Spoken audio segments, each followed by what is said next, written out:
जन्मोजन्माची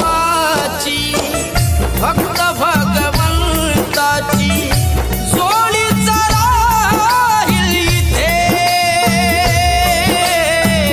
कर्मे नमजला सोडून तुम्हाला ऐकून दुःख गीते लिहून धाडसाने गिरिधरा